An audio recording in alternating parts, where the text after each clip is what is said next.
this is probably going to be the biggest blowout, if anything, probably 2-score differential.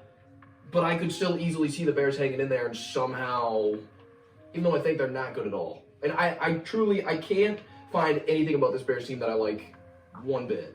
I like the Foles Allen Robinson connection. I love Allen Robinson. Just about I it. really do. I mean, Other they're than Allen tied for Robinson. last in rushing touchdowns with 2. Well, like Nick Foles against the Panthers. Nick Foles against the Panthers this past week, right? 23 of 39.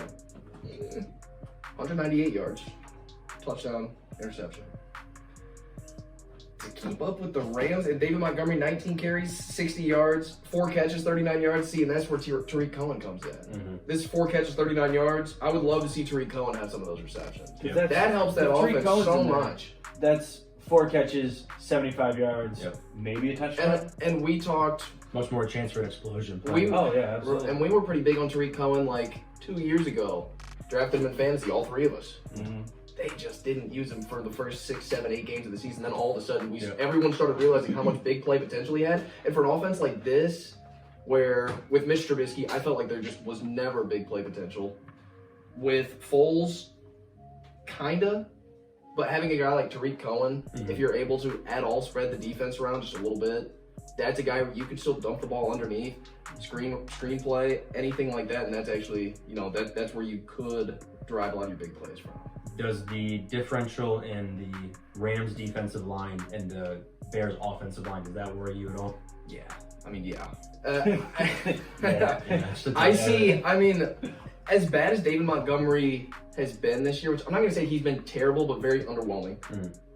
That's a guy on an offense like this where Foles recently comes in, he's played a couple weeks, he's looked okay, not great, looked pretty average against the Colts, even though they pulled that one out. They put up 23 points against the Panthers. I still see David Montgomery as the guy that could dictate the tempo of the offense.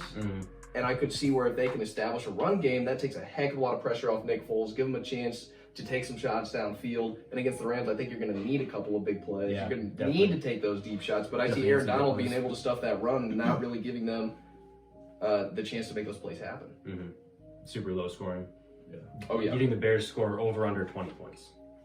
Under 20. Under 20. 17. I would put them right at 17. Yeah. I'd say they put I up feel like 17. they probably get 10 through like 3.5 quarters and get a garbage time touchdown and make it 17. Probably lose like 17, 21 or something. 31, 17. I don't know if they're giving up 31 though. It's still a good defense. Yeah, maybe 24. 24. What are I mean, yeah, defensively? What are we looking like? Defensively against the pass, they're still 10th in the entire NFL. And based on the way the Rams struggled last week to throw the ball against the 49ers, I could see them continuing to struggle. The Bears are 3rd best in the NFL for fantasy points against receivers. So basically, you don't have a day against the Bears whatsoever. And then rushing also, they actually fall off a little bit at rushing. They're down near 14th. Okay. A little bit more middle of the pack.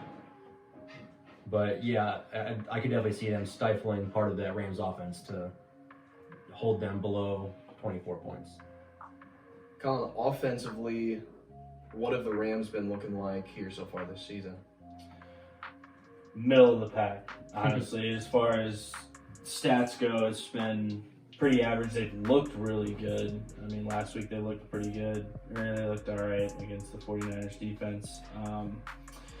I mean, rushing the ball, they've definitely done it by committee for the most part of the season, and they've been the 10th best so far this year. So, I mean, that's not too bad. I mean, they have 9 rushing touchdowns, which is 7 more than what the Bears have this year.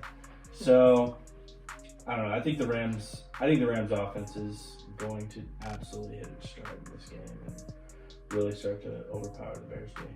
Is there anyone in particular in this game from the Rams offense that either of you look to make a huge impact? Big game.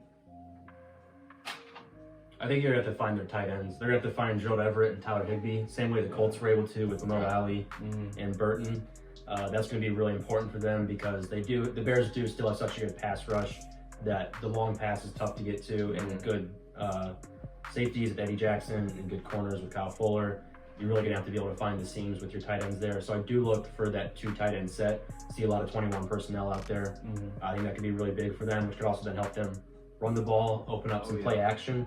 Because you have those 2 tight ends out there and you think it's gonna be a run, then you end up slipping one of them out.